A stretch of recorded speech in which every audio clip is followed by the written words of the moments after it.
বাইরের জমাট বাঁধা অন্ধকারও কান পেতে অপেক্ষা করছিল। আমির পোলাটা আসলে খারাপ আছিল না, খুব খাটতে পারত। বাপে তার ছোট থাকতেই মারা গেছে, মাই কষ্ট কইরা মানুষ করছে। স্কুলে বেশি পড়ে নাই, কিন্তু কামে কাজে খুব পটু আছিল। যেই তারে যেই কাম করতে কইতো হাসি মুখে কইরা দিত। ঘরের কোণে বসা আমেনা বিবি ফুপিয়ে কেঁদে উঠল। আমার পারুর লগে তার ছোটবেলা থাইকাই জানা শোনা, এক লগে খেলাধুলা কইরা বড় হইছে। সলিমুদ্দি একটা দীর্ঘ শ্বাস ফেলে আবার বলতে শুরু করলো। কখন যে এই জানাশোনা, খেলাধুলা, ভালোবাসায় বদলাই গেল আমরা টেরও পাই নেই হুজুর। আমি একদিন কাম থাইকা ফিরা দেখি আমার মাইয়া বাড়ির পিছে দিঘির পারে ওই পোলার লগে হাসাহাসি কইরা কথা কইতাছে। আমার তো মাথায় রক্ত চইরা গেল। কথাটা শেষ হতে না হতেই খুঁটিতে বাঁধা পারুল আবার সেই পুরুষালী কণ্ঠে গর্জে উঠল।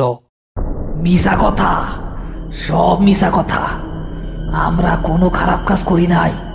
আমরা লুকাইয়া কথা কইতাম, কারণ তোর মতো লোভী বাপ কোনোদিনও গরিবের পোলার লগে মাইয়ার বিয়া দিব না। এইটা আমরা জানতাম। আমরা একজন আরেকজন রে আল্লাহর কসম দিয়া ভালোবাসতাম। বশির হুজুর হাতের তসবিটা আরো শক্ত করে ধরে পারুলের দিকে তাকিয়ে একটা ধমক দিলেন। চুপ, কইছি না মধ্যে কোনো কথা কইবি না। তিনি সলিমুদ্দিকে ইশারায় বলতে বললেন। সলিমুদ্দি শেখ চোখ মুছে আবার বলতে শুরু করলো। আমি সেদিন আমিরে অনেক অপমান করি হুজুর। গরিবের বাচ্চা বইলা গালি দেই, তারে কই আমার মাইয়ার ছায়ার কাছেও যেন আর তারে না দেখি। আর পারুল রে ঘরে তালা মাইরা রাখি। তার মায়েরে কই জলদি মাইয়ার জন্য একটা ভালো সম্বন্ধ দেখতে।